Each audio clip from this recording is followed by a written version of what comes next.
Hello, book lovers. This is a blue-eyed black devil.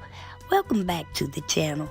Visitors, if you happen upon the channel, please feel free to join us. We would love to have you here. Well, good morning or evening, bookers and bookettes. Welcome back to the channel, or in some cases, welcome to the channel. I am your host, Blue-Eyed Black Devil, and I am here with part 2 of the book, My Mother's Keeper by B.D. Hyman.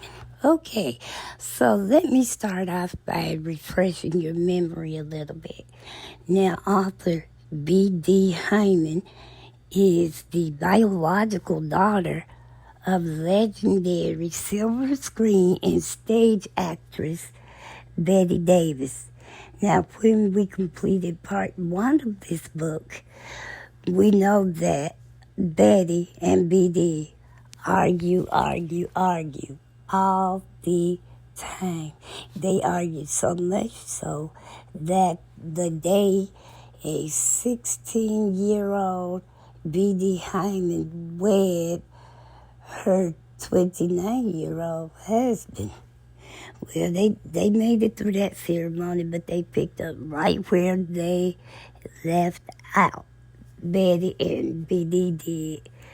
And so, now at this point in time, I think it's only fair for Miss Bette Davis to tell us what to expect in this part. Fasten your seatbelts. It's going to be a bumpy night. Okay, so part 2 is pretty much the same script, different cast. It's mainly squabbles all the way through. So here we go. After returning home from a trip to Florida, Betty insisted on having B.D.'s portrait painted again. I think this was like the 4th or 5th time by then. She said she wanted to do it so that, because she wanted to give it to B.D. as yet another wedding gift. Then she got mad because B.D. did not choose the portrait that Betty wanted her to have. Well, then Betty should have just given her the one she wanted her to have. But that was a big deal between them. That was an argument.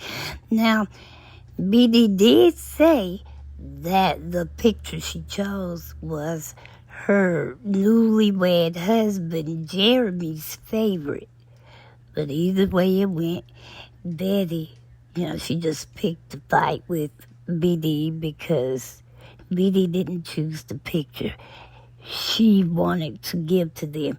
Well, then the next fight was when Betty, she was trying to get a rise out of B.D. by telling her that she'd fallen madly in love with a man who was 3 years younger than B.D.'s husband. Now, remember, I just reminded us that B.D. was 16 when she married a 29-year-old Jeremy Hyman. Okay. People started calling B.D., telling her about how Betty was running around in bikinis, frolicking on the beach with her new boyfriend.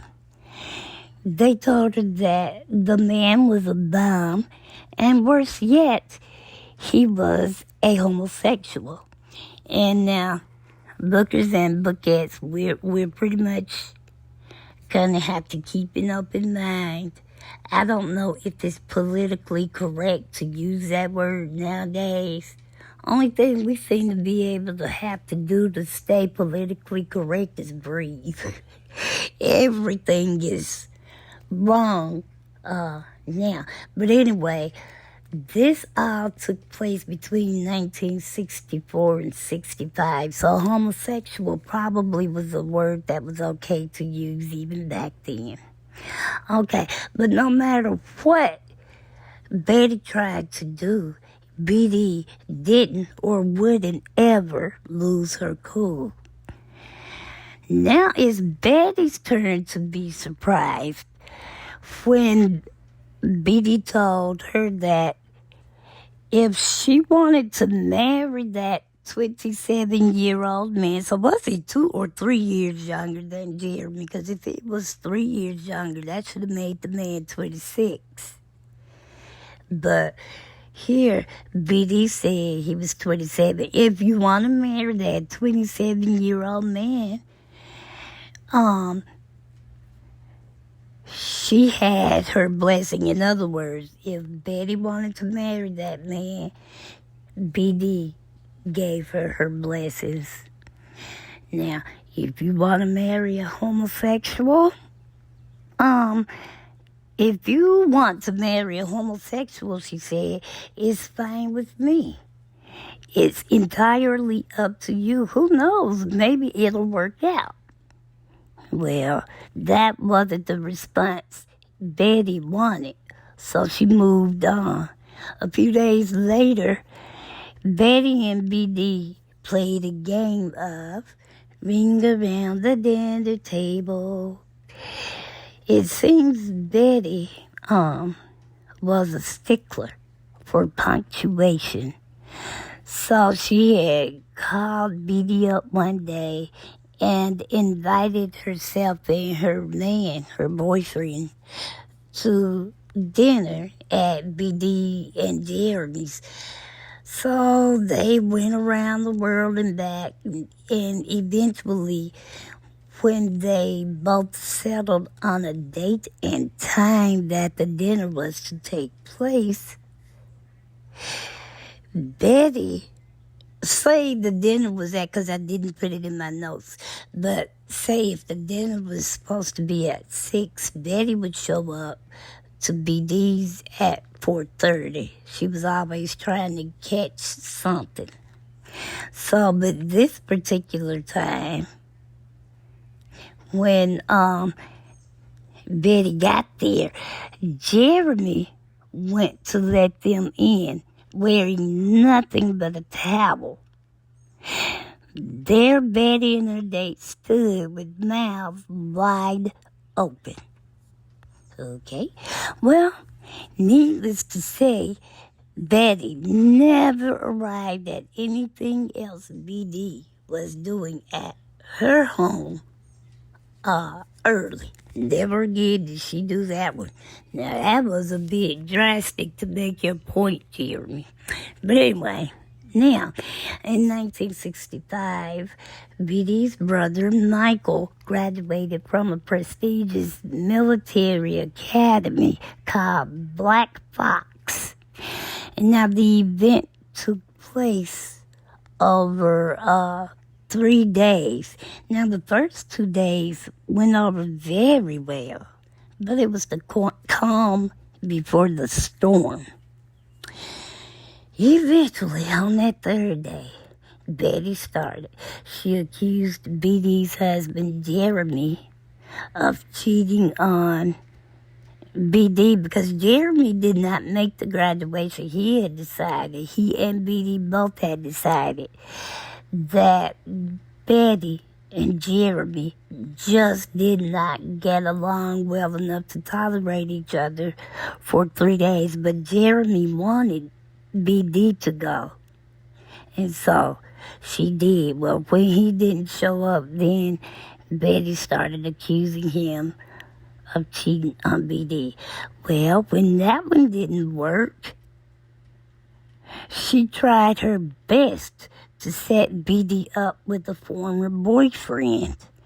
And when that started to go the wrong way, and the guy, after they both, BD and the guy, finally realized that's what Betty was up to, he stayed for whatever the event was and stuff. But when he left, Betty told BD, now, if you like to cheat, have a little fling, that's fine.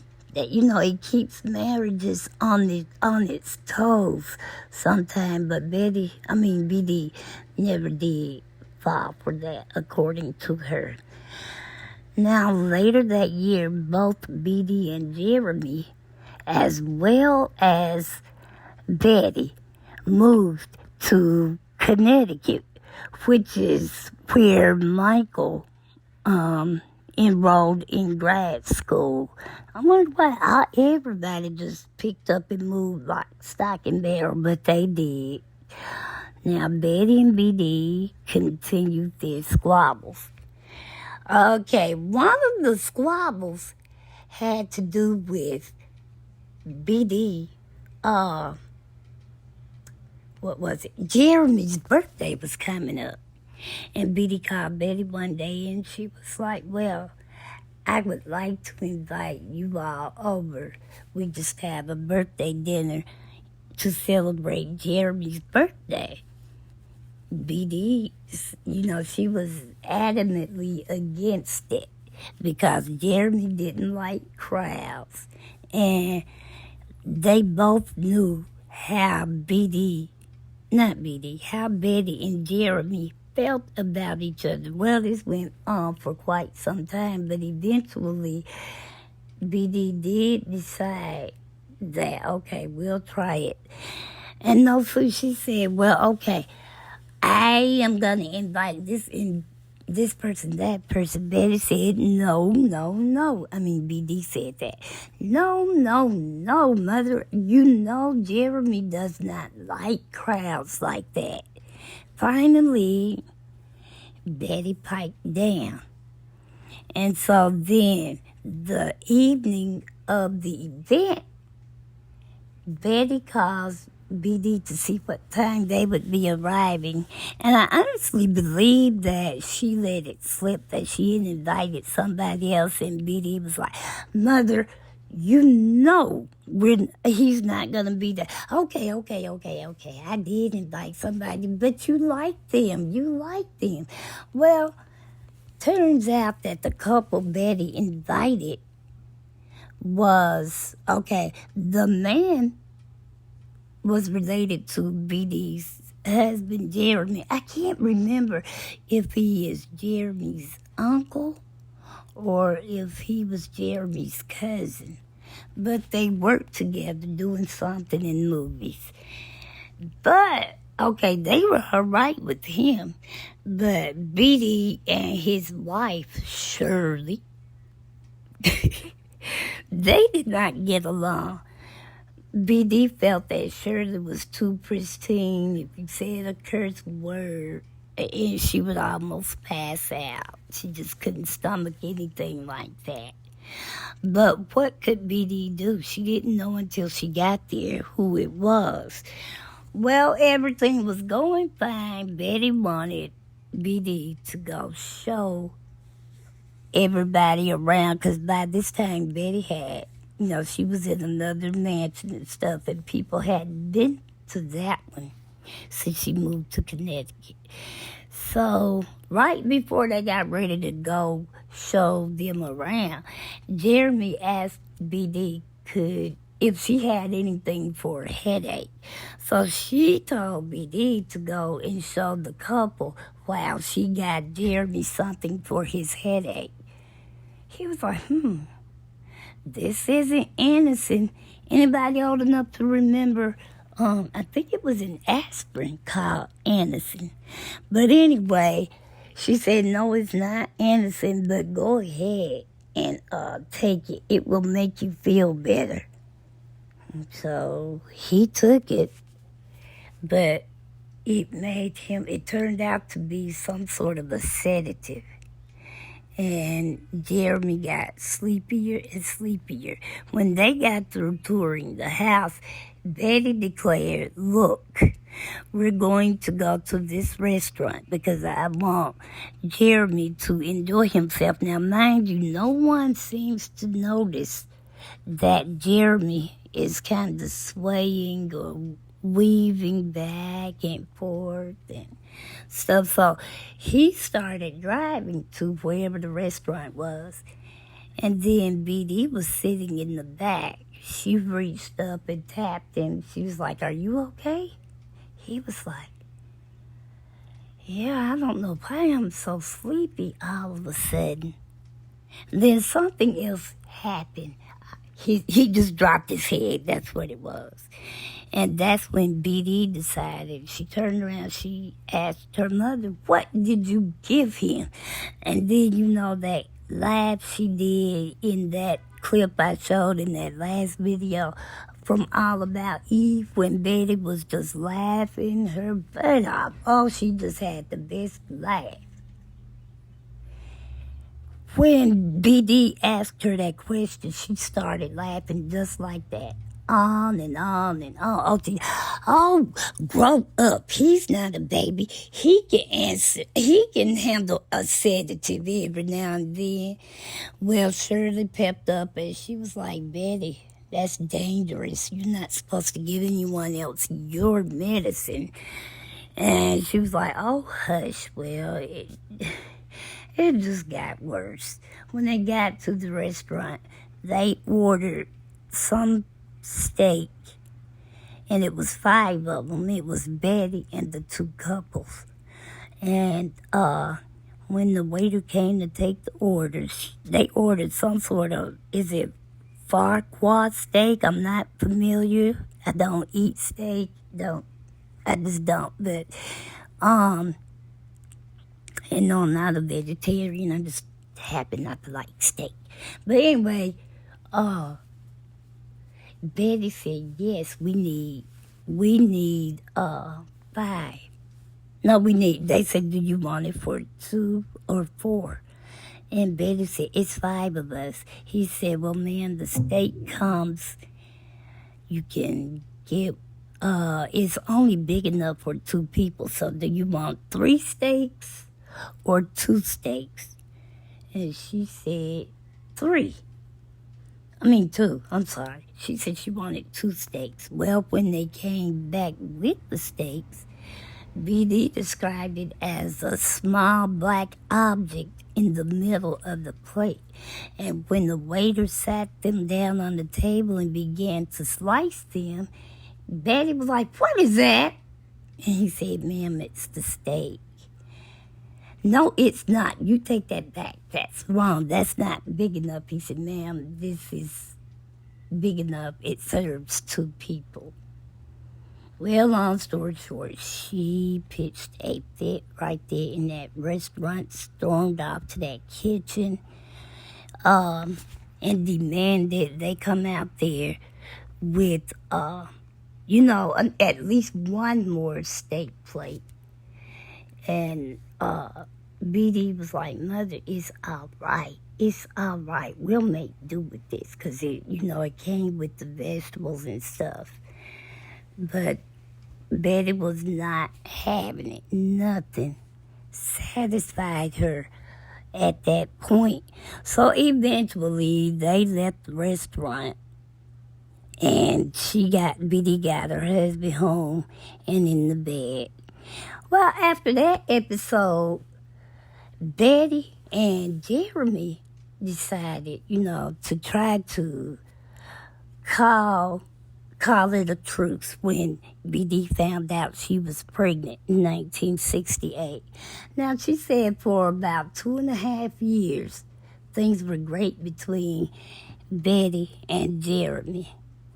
And then, the closer it got to time for the baby to be born, Betty was like, y'all call me and let me know, when she's going to the hospital and blah, blah, blah. But BD and Jeremy had decided no matter how good things were between Betty and Jeremy, they just didn't feel like it would be a good fit for Betty to be at the hospital during the baby's birth.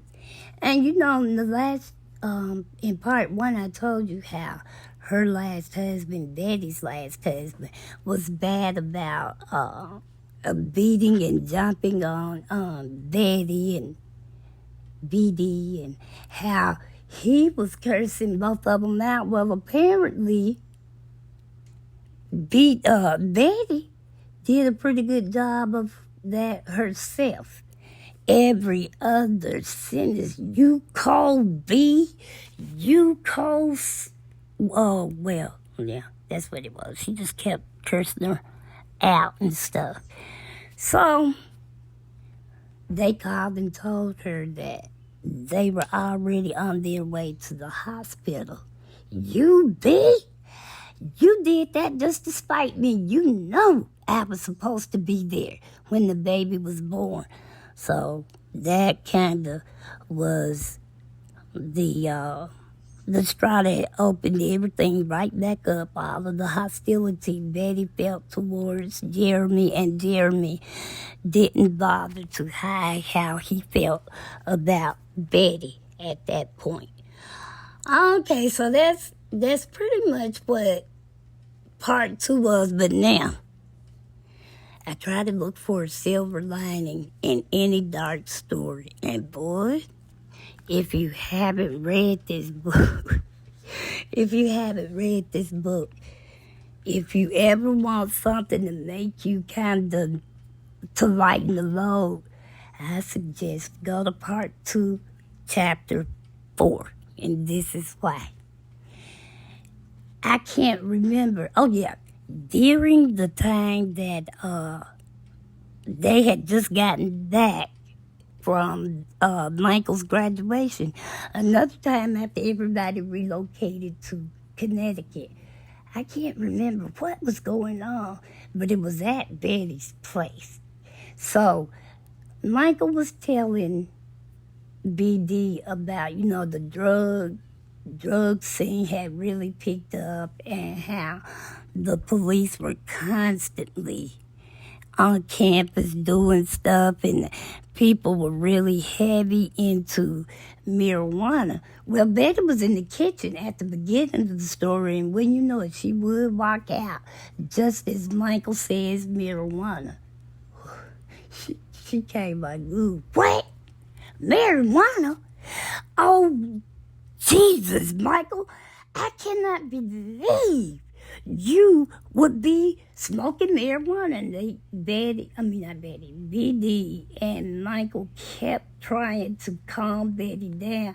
No, Mother, I didn't say I smoked marijuana. I said it's becoming a problem on college campuses, and the police? Don't, brother, tell me you have not gotten in trouble for smoke. The press will never let this go. She just went on, and he said, Mother, no. I said that about the marijuana. Marijuana is just pot. That's all. It's pot. It's pot. You mean to tell me you put that stuff in pots? Brother, what is wrong with you, Michael? He said, Mother, that's slang for marijuana. Pots. BD said, I'm not exactly sure why, after he finally convinced her that pot was slang for marijuana, why he all of a sudden said, yeah, they just smoking in joints. She said, I don't know why he used the word joints after he saw how hard it took them, how hard it was for them to get Betty calmed down after the pot reference.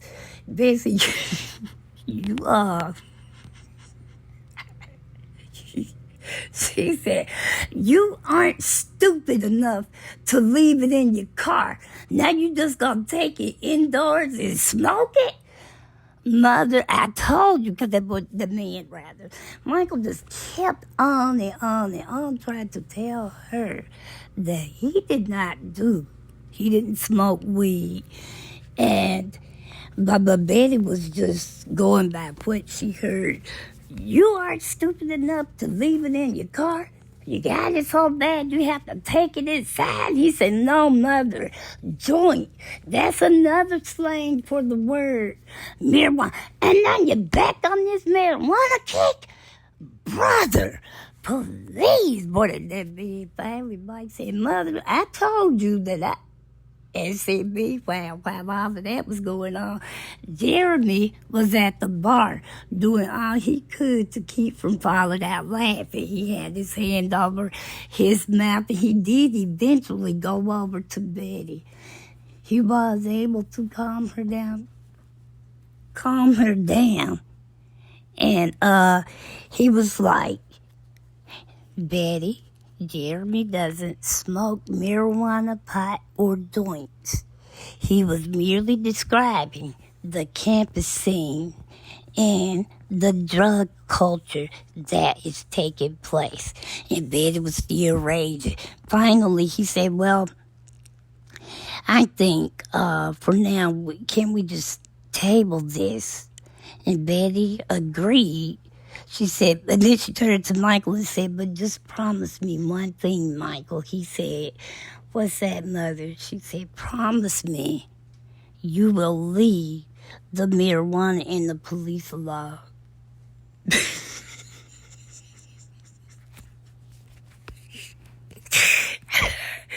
Oh my God! Now she did say in this portion of the book that Betty developed an alcohol problem, and it was so bad at times that she would have to go over and literally clean house. It was just a pigsty. Then, she was still having, I don't know what it was. Well, her career had taken a downturn for one thing. She was getting scripts, but none of them, even the ones she liked, they were like, I guess at one time she would have been considered box office poison. She just couldn't seem to get a good movie off the ground. So then you compound that with her family life, and it was one thing or another after. One day at a time, literally. One time, BD went over there. She knocked on the door.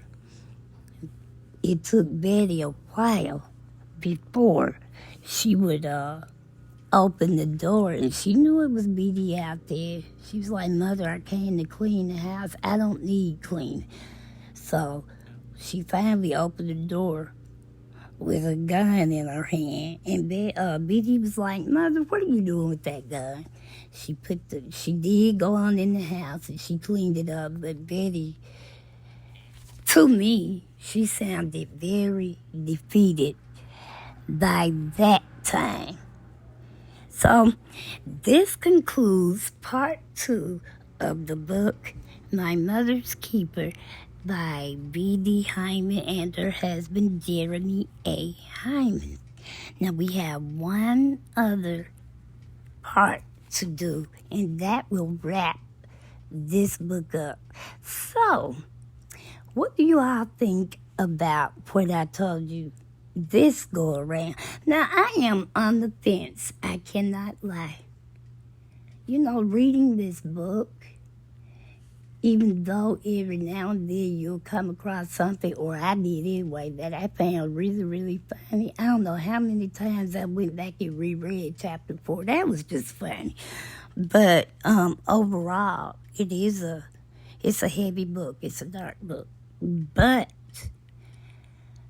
I just keep reminding myself, and I ask you all to do the same. Keep in mind, this is her B.D. Hyman's depiction of her relationship with her mother. But I would go back and watch old interviews that Betty gave, and she seemed to be very pleasant to be around. She was actually funny a lot of times, and she just, I guess we can all turn it off and on when we need to. Maybe she was that way when she was in front of the camera, and more of the way she was with BD when she was not on camera. I realize that's a possibility, but I don't know about you all, but to me, you can just kind of tell about a person's sincerity by sometimes it's not what they say, it's how it's said. And she seems to have thought the world of her children, especially BD, up until this book. But anyway, I just wanted to go ahead and put this out and go ahead and start working on the final part 3 to this book. I want you all to enjoy the weekend. This is a long weekend because Monday is Memorial Day, right? What are you guys doing? Are you cooking out? Are you traveling? Are you just gonna stay home and relax, watch, catch up on some reading or TV shows? What all are you gonna do? I'm not doing anything in particular because we have illness in the family, so I may have to travel. I know it won't be this weekend, but it'll be probably before I can get this part 3 video wrapped up. So if you don't see me post anything after today, give me a couple of weeks and I'll be back because I gotta go. Yeah, just something's going on. But I hope you all enjoy your long holiday or weekend and stuff, those of you who work or get paid for working. I don't work, but I'll get paid for what I do, put it like that. So, book lovers, bookettes, and bookers alike, remember this: as long as there is something, as long as there are books around, there is always something to read. Subscribers, thank you so much for being subscribed to my channel. That means more than I'll ever be able to express. Visitors, if you happen upon the channel, please feel free to join us. We would love to have you here with us. We really do, I think, as a whole. We have a good time over here. And what I like most is the engagement. When someone doesn't comment, I wonder, and worry, well, is such okay? Because they normally say something. And I like that. So yeah, feel free to join us. We really would love to have you here. And if anyone chooses to comment, please do so respectfully. Make sure your notification bells are on so you will be notified every time I upload a video. Or hopefully you will be notified because they say YouTube is on their game again or stuff again. So check and make sure your bells are on. And in the meantime, book lovers, bookettes, and bookers alike, be safe. Thank you all for watching, liking, sharing, commenting, and enjoy your weekend, long weekend. God bless.